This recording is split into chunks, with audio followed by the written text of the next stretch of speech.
Para saudara dan saudari yang Tuhan cintai, selamat pagi dan selamat bertemu lagi dalam renungan harian dari Paroki Santo Fransiskus Assisi Apio, edisi hari Rabu, tanggal 14 Februari 2024. Hari ini gereja memasuki masa retret agung yang diawali dengan penerimaan abu yang kemudian lebih terkenal dengan sebutan Rabu Abu.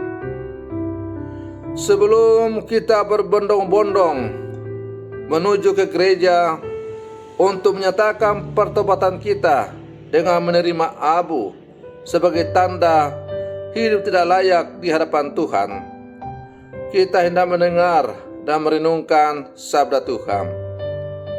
Maka marilah sebelum kita mendengar dan merenungkan sabda Tuhan, kita berdoa.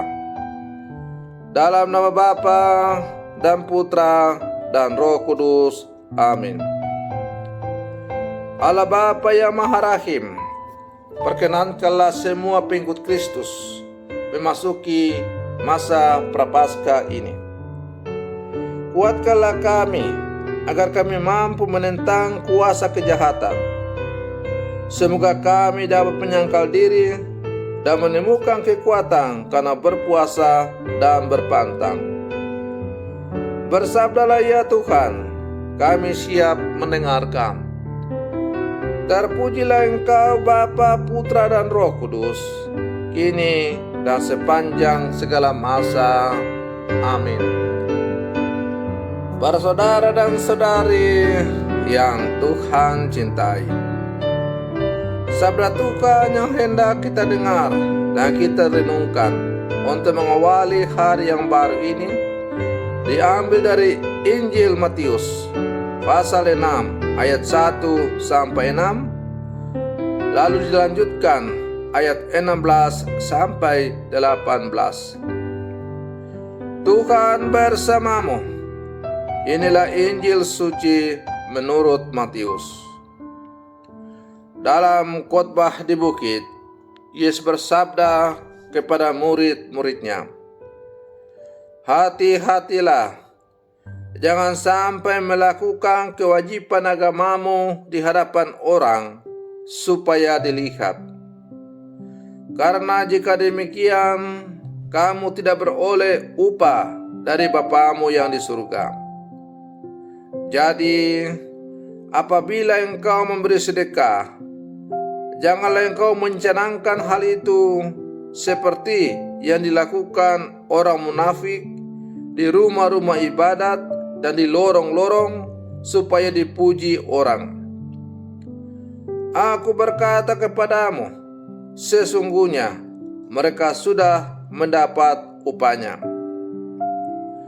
Tetapi jika engkau memberi sedekah, janganlah diketahui tangan kirimu apa yang diperbuat tangan kananmu. Hendaklah sedekahmu itu diberikan dengan tersembunyi, maka Bapamu yang melihat yang tersembunyi akan membalasnya kepadamu. Dan apabila kamu berdoa, janganlah berdoa seperti orang munafik.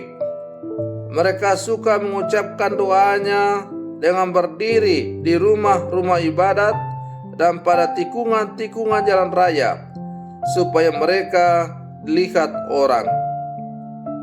Aku berkata kepadamu, mereka sudah mendapat upahnya.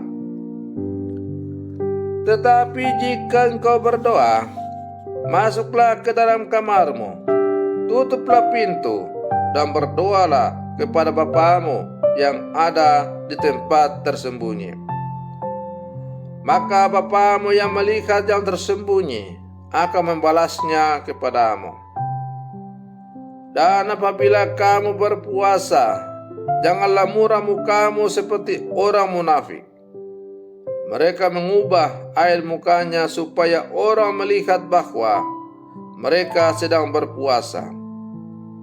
Aku berkata kepadamu, mereka sudah mendapat upahnya.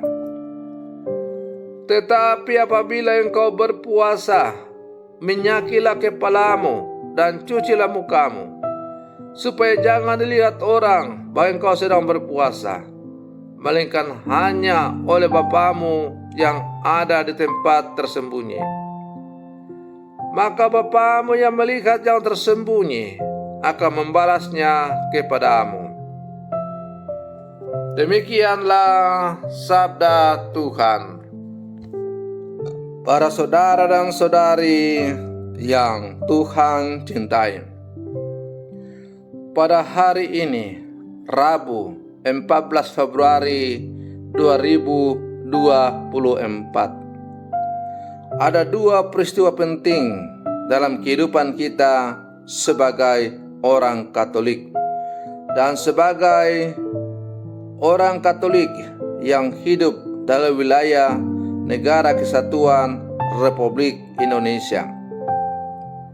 Sabda Yesus mengatakan bahwa berikanlah kepada Kaisar apa yang menjadi hak Kaisar, dan berikanlah kepada Allah apa yang menjadi hak Allah.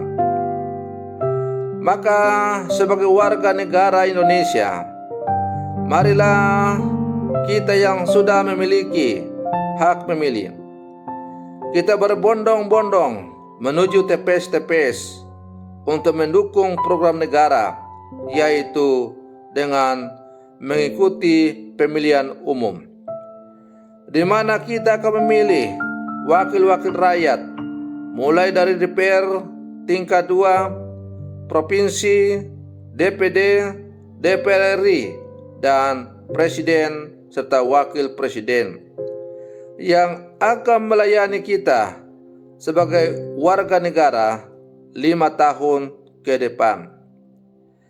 Karena itu, umat Katolik tidak boleh golput, karena suara orang Katolik meskipun minoritas ikut juga menentukan perjalanan bangsa dan negara ini 5 tahun ke depan.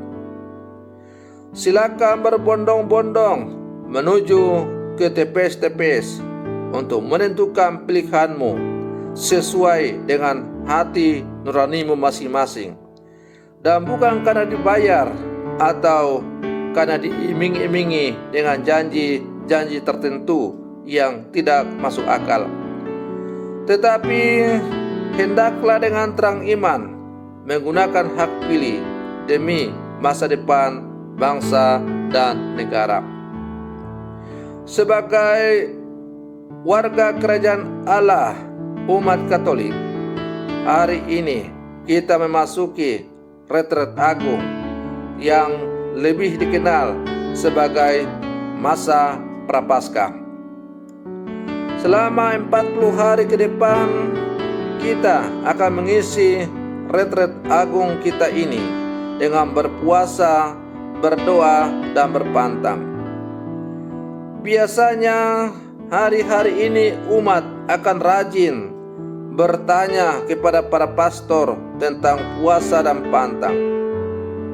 Meskipun gereja sendiri telah menulis surat gembala tentang peraturan pantang dan puasa bagi umat Katolik di keuskupan masing-masing. Berkaitan dengan puasa yang benar, Santo Yohanes Chrysostomus berkata, "Janganlah hanya mulutmu yang berpuasa, tetapi juga mata, telinga, kaki, tangan, dan seluruh anggota tubuhmu.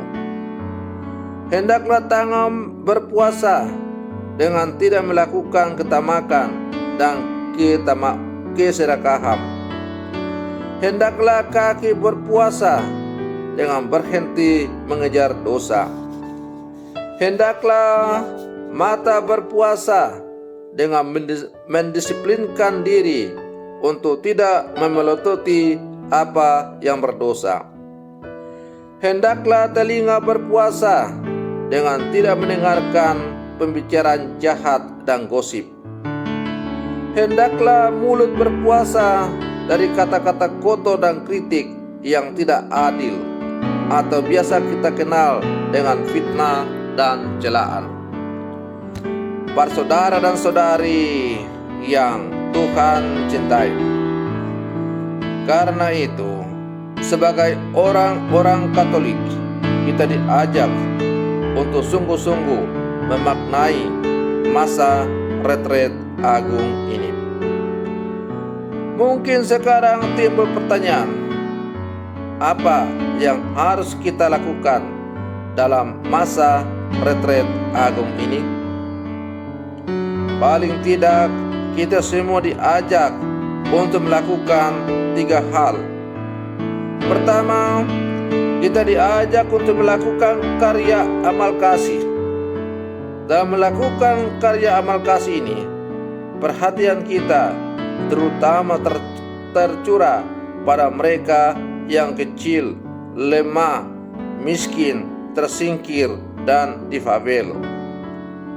Kedua, kita diajak untuk semakin bertumbuh dalam doa. Doa menjadi sebuah kebutuhan kita, bukan sekedar sebuah kewajiban. Ketika kita diajak untuk berpuasa sebagai tanda pertobatan kita kepada Tuhan. Pada hari pertama retret agung ini, kita semua diajak untuk menyadari kefanaan diri kita. Kita diingatkan, kita berasal dari debu dan akan kembali ke debu. Atau ingatlah saudara, kita berasal dari tanah dan akan kembali ke tanah. Hanya debulah aku di alas kakimu Tuhan. Kami ini adalah orang-orang berdosa yang tidak layak di hadapan-Mu. Tetapi hanya oleh karena belas kasih-Mu semata-mata, maka kami boleh hidup di hadapan-Mu. Maka semoga masa retret agung kami ini sungguh berkenan di hadapan-Mu, dan pada akhirnya Kau memampukan kami mengubah hidup kami ke arah yang semakin sesuai dengan kehendak-Mu. Tuhan, datanglah, tuntunlah, terangilah hati kami seluruh umat-Mu. Semoga kami boleh menjalani masa retret agung ini dengan penuh senyum, dan pada akhirnya kami bangkit bersama dengan Sang Penyelamat kami. Semoga perlindungan saya ini semakin menghantar kita untuk menjadi orang-orang Katolik yang siap menjalani masa retret agung dengan penuh sukacita. Semoga demikian. Selamat pagi. Tuhan Yesus memberkati.